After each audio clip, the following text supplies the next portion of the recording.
She says so much, how can we do. भाई मैं इसलिए बोलती हूँ क्योंकि आज नहीं कल, जब तक ये तुम्हारी प्रायोरिटी नहीं बन जाएगा, और समय तो देना ही पड़ता है, जितना दे सकते हैं तो क्वालिटी समय उतनी अटेंशन के साथ दीजिए। अगर जिस तरह मैंने अभी कहा खड़े हो, अगर सोचो इसी तरह तुमने आधा घंटा आसन कर लिया तो वो 2 घंटा, और फिर दिमाग इधर उधर घूम रहा था, तो उससे तो यही बेहतर हो जाएगा कि नहीं।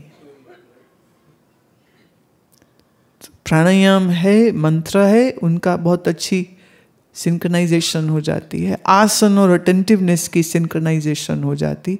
फिर बचती है अगर समय है तो थोड़ा जो स्वाध्याय करने के लिए, अब वो भी आसान हम कर देते हैं चीज़ों को। ऑडियो फाइल्स हैं, वीडियोस हैं, चलते में सुनना है तो ऑडियो यूज़ करो, बैठ के कहीं कर सकते हो तो वीडियो में कर लो।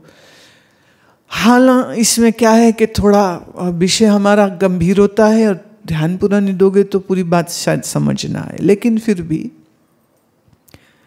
कुछ भी सुनते पढ़ते रहने से तो अच्छा है ना, फिर यही श्रवण करे तो ज़्यादा अच्छा है। तो समय का सदुपयोग जब साधना करने बैठो तब तो है ही, और बड़ी बात यह है चलते फिरते उठते बैठते ये दिल की पुकार क्या है आपकी, इंपॉर्टेंस किसको देते हो, वो प्यार किससे है। बात तो ये है प्यार किससे है और दिल का इकरार कहां पर है, वो कहां पर है। एक छोटी सी बात सुनाती हूँ। एक बार हमने सुबह सत्संग, शायद हाँ 9वीं क्लास में थी मैं, तो सुबह सत्संग सुनने जाते थे तो आश्रम में गए, और उस दिन बड़ा वैराग्य का विषय चल रहा था, संसार असार सब वैराग, और वहाँ सुनते हुए में भी बड़ा रोना आता रहा। फिर टाइम हो गया स्कूल का, तो वहीं से बैग लिया, साइकिल चलाते हुए पहुँची स्कूल, और स्कूल पहुँचे तो फर्स्ट पीरियड में अभी टीचर आए नहीं थे, और रोना है कि हमारा रुक ही नहीं रहा, रोना आ ही जा रहा, मैं रो ही जा रही हूँ। तो मेरे लेफ्ट राइट जो स्टूडेंट्स थे वो मुझे कहते क्या हुआ तुमको, क्यों रो रहे। अब मैं क्या बताऊँ मैं क्यों रो रही हूँ। हर बार बेचारा दादा ही मरता है। ऑफिस में कईयों ने 3 बार मार दिए दादा। क्या हुआ, छुट्टी चाहिए, दादाजी मर गए। क्या हुआ, दादाजी मर गए। तो एक बार बॉस ने कहा वो तो 2 साल पहले नहीं मर गए थे। कह रहे नहीं, जो उनके छोटे भाई थे ना, हमारे जो चाचा दादा है, हम उनको भी दादा ही बुलाते, अब वो मर गए। कितनी बार एक ही रिश्तेदार को मार देते है ना, तो हमने भी वही किया, दादा मार दिया। मैं दादा मर गई इसलिए रोना आ रहा है। तो वो बेचारे मेरे दोस्त जो थे वो मेरे साथ बैठे रहे। टीचर आई तो मेरी आंखें देख के कहती क्या हुआ तुमको। तो आधी क्लास ने कहा दादा मर गए। तो बोले नहीं ऐसे तुम कैसे पढ़ाई करोगे, तो तुम जाओ, तुम ना जाओ, छुट्टी तुम्हारी, तुम जाओ और तुम कल आ जाना, आज तुम्हारी छुट्टी, मैं तुमको परमिशन देती हूँ। नोट लिख के दे दिया। दिल में मेरे वो लड्डू फूटे, आहा, इस जेल से आज़ादी, आहा। अब हम साइकिल उठाए और सीधे चले गए हरिमंदिर साहब, और वहाँ बैठ कर के आनंद से 4 घंटा कीर्तन सुना, लंगर गुरु का मिलता है खाया। और उन दिनों वहीं दरबार साहब के अंदर एक कमरा था जहाँ पर हिंदू स्त्रियां सत्संग करती थी, ग्रंथ पढ़ती थी। ये बिफोर 84 के पहले की मैं बात कर रही हूँ। तो हम फिर उस कमरे में जाके वहाँ पे जो भी चल रहा था 11 से 1 होता था उनका, फिर मैंने वहाँ बैठ कर के चुपचाप वो सुना, वो जो भी योग वशिष्ठ पढ़ रही थी मैंने वो सुना, फिर बाहर आके कीर्तन सुना, फिर लंगर खाया। स्कूल में छुट्टी होती थी मेरे 3 बजे, 3:30 बजे टच मैं अपने घर। माँ कहती है अच्छा स्कूल आ गए, स्कूल में हाँ जी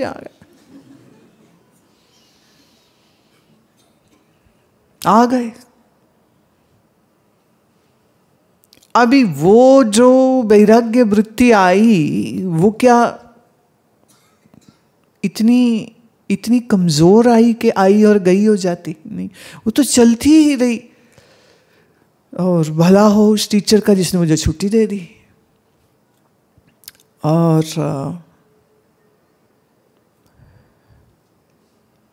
अब मन की सोच है, मन की सोच है कि संसार में जब सबको नाचते गाते खाते पीते देखते हैं तो वैराग्यवान इसको देख के भी सोचता है कि क्या ये समय का सदुपयोग है।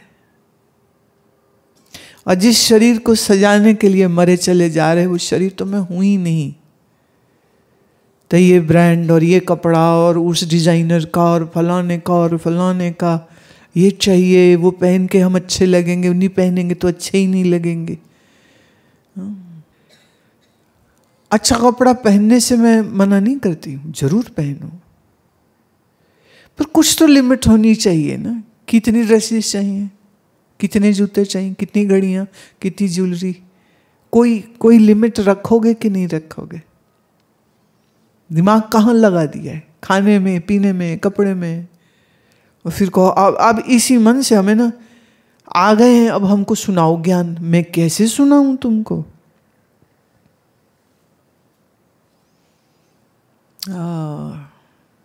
स्वामी राम कृपालु जी ये शेर बोला करते थे,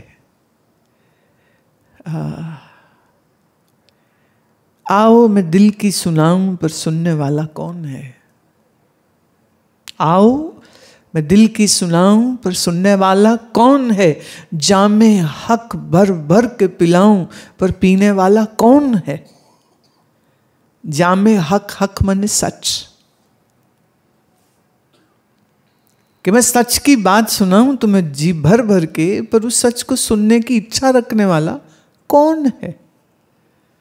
क्योंकि लोग तो उलझे पड़े हैं दूसरी चीजों में, इसके लिए तो फुर्सत नहीं, समय नहीं, इच्छा नहीं।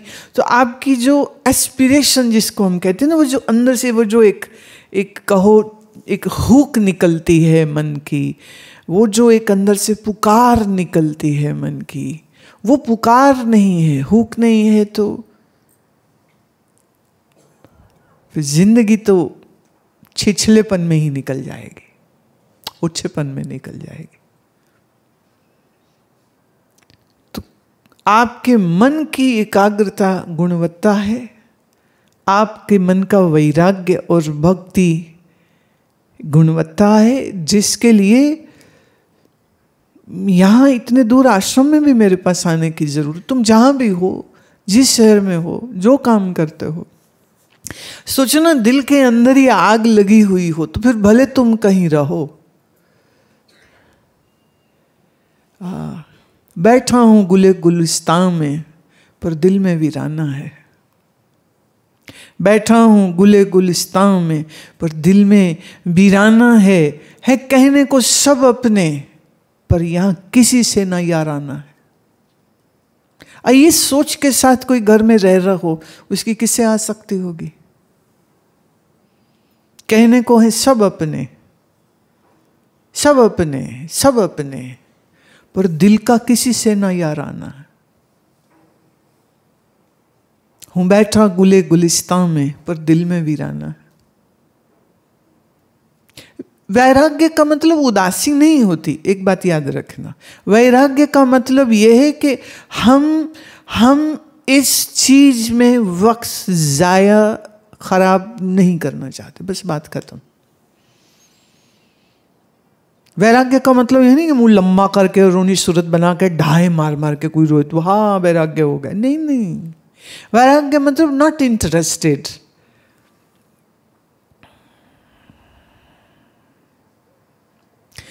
कोई सज्जन बता रहे थे, वो किसी बिजनेस के सिलसिले में मुंबई गए हुए थे, तो रात में वो अपनी मीटिंग करके निकले, थोड़ा लेट हो गया। तो हुआ यूं कि वो टैक्सी के लिए सड़क किनारे खड़े थे, तो एक बहुत अच्छी सजी संवरी एक महिला आई और आके कहती, चलता है क्या? है चलो। अरे वो वेश्या थी। और उसे ये मालूम नहीं था कि जिस सड़क पे वो खड़ा है ये टाइम इन लोगों का शुरू हो जाता है। तो वो पूछती है कहते मेरी जिंदगी का ये पहला अनुभव था कि ऐसे कोई आके मुझे बोले मेरे तो पसीने छूट गए, मैं कहाँ खड़ा हो गया, तो मैं सरपट में तो निकल ही लिया कि आगे कहीं ढूंढ लूँगा टैक्सी में, तो यहाँ खड़ा भी नहीं होऊंगा। जिस रास्ते जाना नहीं उसमें क्या इंटरेस्ट। अब इसमें ऐसा तो नहीं होगा ना कि हाय दिल तो बड़ा कर रहा था उसके साथ जाने को, पर हाय बड़ी ज़बरदस्ती, कैसे रोकें? कोई पूछे अगर मुझे कि हम कैसे रोकें? न शराब की दुकान थी और शराब देखकर ना मुंह में पानी भर आया, फिर घसीट घसीट के कोई ले गए, अरे नहीं गुरुजी ने मना किया शराब नहीं पीनी, और मेरा मन तो वहीं था। ऐसे तो नहीं होता ना। शराब सामने पड़ी है तो भी कह रहे मेरे काम की चीज नहीं है, ये बेकार चीज है। वैराग्य माने समझ होता है बस, और कुछ नहीं। ज्ञान है, समझ है, विवेक है, क्या करना क्या नहीं करना, है ना। जैसे कोई शाकाहारी है और वो किसी शादी में जाए या किसी होटल में जाए और बफे में जाए खाने को, तो वो देखता है कि यहाँ शाकाहारी क्या है, सब कुछ है वहाँ पर बफे में, सब कुछ है, पर वो क्या खाएगा? जो शाकाहारी है वो ग्रीन साइन देखता है, गोल ग्रीन साइन कहाँ है, रेड है तो पीछे हट जाता है, ग्रीन कहाँ है, ग्रीन कहाँ है, वो ग्रीन देखता है। फिर उसमें भी देखता है, अगर थोड़ा सा आयुर्वेद की अकल रखता है तो वो देखेगा कि क्या खाना चाहिए। जैसे ओट मील कभी नहीं खाना चाहिए, ये लोगों को मालूम नहीं है, ओट्स कभी नहीं खाने चाहिए। उसमें कुछ एसिड ऐसा होता है जो शरीर के लिए बड़ा हानिकारक है। बात प्रचलित हो गया फैशन में, आजकल सबका वही चलता है। ब्रेकफास्ट में कभी शुगर चीनी खानी नहीं चाहिए, मैदे की चीज़ खानी ही नहीं चाहिए, और खाते हैं तो इतना ब्लड शुगर स्पाइक होगा और कुछ समय बाद यही चीनी, सफ़ेद चीनी तुम्हारे शरीर में ट्यूमर कैंसर कर देगी, मरोगे तुम। इसलिए चीनी कहाँ से अच्छी? कहीं से भी अच्छी नहीं है, प्रोसेस चीनी। अब चूंकि है आपके तो गन्ने ही इतने केमिकल से उगते हैं, तो जब गन्ना ही प्रोसेस्ड हो गया पेस्टिसाइड के साथ, तो उससे निकली चीनी और ज़्यादा सल्फर है उसमें, सल्फर हड्डियां गला देता है। समझ नहीं है लोगों को। आज ही मेरे पास जार लेकर के आए, हमारे मियावाकी फॉरेस्ट में हमने 20 बॉक्स लगाए हुए, और बिना उन बीज को नुकसान पहुंचाए एक टेक्निक होती है जिससे शहद निकाल सकते। तो आज शहद निकाला था, तो मेरे लिए वो दिखाने को लेके आए कि लगभग 2 किलो करीब शहद अभी पहला निकला है, अभी और भी निकलेगा। अब वो शहद है, पर उसका तरीका ऐसा है कि जिसमें मधुमक्खी या मधुमक्खी के बच्चे को कोई नुकसान ना हो, उसको नुकसान पहुंचाए बगैर, उसकी टाइमिंग होती निकालने का तरीका होता है, वो निकालो। अब इसमें क्या नुकसान है? तो ज़रूरत पड़े तो जो नेचुरल सोर्स, अब के हमारे क्या बताएं, जो फल आप खाते हो वो आर्टिफिशियली डिजाइंड हो चुके हैं, इसलिए उनमें मीठा ज़्यादा है।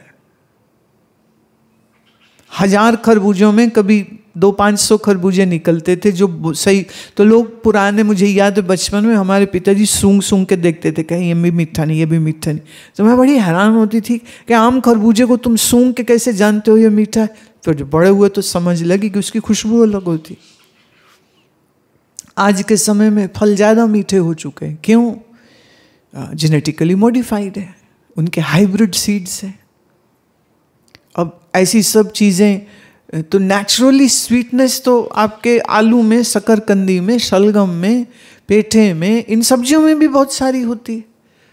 तो जो नेचुरल सोर्स से मीठा आता है वो फिर नुकसान नहीं आपको करेगा, और साथ में आसन प्राणायाम करे तो महाराज सब हजम हो जाता है। लेकिन प्रोसेस्ड खाना, चीनी खाना, बैठ के खा रहा है और फिर कुछ सालों बाद बीमार हो जाता है कि ये हो गया, ये हो गया, ये हो गया। मेटाबॉलिक सिंड्रोम सबसे बड़ा कारण है ब्लड प्रेशर और डायबिटीज़ का। तो मेटाबॉलिक सिंड्रोम ठीक कर ले, इंसुलिन रेजिस्टेंस ठीक हो जाएगा। ये ठीक हो गया तो बीमारी कौन सी रहेगी शरीर में? आप क्या जानते हो कि ज़्यादा ब्लड में शुगर रहे तो धीरे धीरे आपके रेटिना के अंदर माइक्रो ब्लीडिंग होने लग जाती, और ये ही कारण है जो बाद में कैटरैक्ट में, मोतियाबिंद में परिवर्तित जो हो जाता है। तो ये जितना माल खाया है ना वो तुम्हारे शरीर को डैमेज करता है। तो संयम अनुशासन, अब आप कहीं भी रहो, अब ये अकल अगर आपके पास है, आपके सामने 1000 चीजें, आप वो लेंगे जो आपके शरीर के अनुकूल होगा। तो डिसिप्लिन हो गया ना, योग मीन्स डिसिप्लिन। खाने में, बात करने में, बोलने में, पैसा कमाने में, रिश्तों में, सब जगह अनुशासन हो गया योग। खाली आसन करने का नाम योग थोड़ी है, और योग के नाम पे किसी को बेवकूफ बनाओ, हाँ, इसको हम योग कैसे कहेंगे? उसका तो यम ही शुरू यहां से होता, अहिंसा, अस्तेय, त्याग वृत्ति के बगैर कैसा योग? कैसा योग? अभी तो पैसा कमाने के लिए लोग योग सीखते, स्टूडियो, कोर्सेज, ये वो, सर्टिफिकेशन प्रोग्राम, सब कुछ चलता है। अभी मतलब सोचिए ना कि कहीं ऋषि पतंजलि या गुरु गोरखनाथ वापिस आए तो बड़े हैरान हो जाएंगे। योग तो यूं सब जगह पर है, पर ये तो पैसे के लिए हो रहा है सब कुछ। अब उन्होंने गुरु गोरखनाथ ने किस हिसाब से दिया? गुरु मच्छेंद्र नाथ ने जो हठ योग दिया, कैसे दिया? पैसे के लिए, कि इतने पैसे लो तो मैं क्लास बताऊंगा तुमको। हाउ विल यू पे? डिजिटल, चेक, कैश, कार्ड, पहले करो हैं, फिर बताता हूं आपको योग। What a mockery. तो अनुशासन योग से भक्ति, मन को शुद्धता, एकाग्रता के लिए भक्ति योग का समन्वय साथ साथ चलता रहे, गुरु भक्ति चलती रहे, बहुत अच्छी बात है। फिर वो साधना को 1.25 घंटा, 1.5 घंटा भी बहुत होता, बहुत होता है। बाद में करते रहोगा, पर जैसे मैं कह रही हूं वैसे करो, बिखरे हुए मन से नहीं ना, सही तरीके से करें एकदम। जब फोकस करेंगे तो 1.25 घंटा भी बहुत होता है। और बाकी तो यहाँ अगर भेजे में समझ पड़ गई तो वो तो जाने नहीं वाली। क्यों बन्या? जो बात मैंने कही भूल जाएगी? कौन है तू?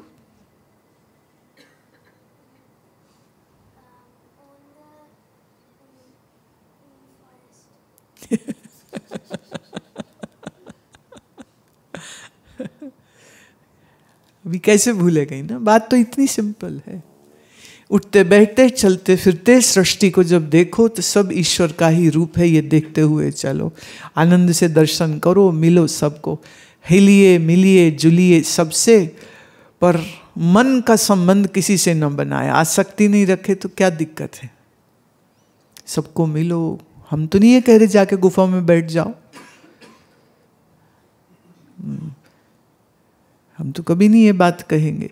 और जब साधना करनी है तब एकांत चाहिए, वो सबको मिल सकता है। जल्दी थोड़ा सो जाए तो थोड़ा जल्दी उठ जाए, मैंने 6 से 8 घंटे की नींद पूरी करके फिर चाहे 6 बजे उठ के बैठ जाओ, 5 बजे कर लो, whatever is suitable, whatever is suitable. पर नींद अच्छी हो, खाया ठीक से हो, खराब खाना ना खाया हो, और उसके बाद 1.25-1.5 घंटा अपनी साधना करिए, जाइए फिर ऑफिस, कॉलेज, जहाँ भी आप काम करते हैं अच्छे से काम करिए। पर शक्लें जितनी देखो याद रहे सब ईश्वर के स्वरूप हैं, और मालिक के रंग अनेक हैं, कहीं राम जैसा तो कहीं रावण जैसा भी है। सब तरह के लीला हो रही है। देखो तुमने क्या करना, तुम्हारी सोच क्लियर होनी चाहिए। बाकी ब्रह्म आत्मैक्य बोध, आत्मबोध और ब्रह्म बोध करना कराना इतना भी कोई कठिन नहीं है। सिर्फ जैसा कह रही हूं अगर उस तरह से चलते चले जाएंगे तो बढ़िया, सब बढ़िया।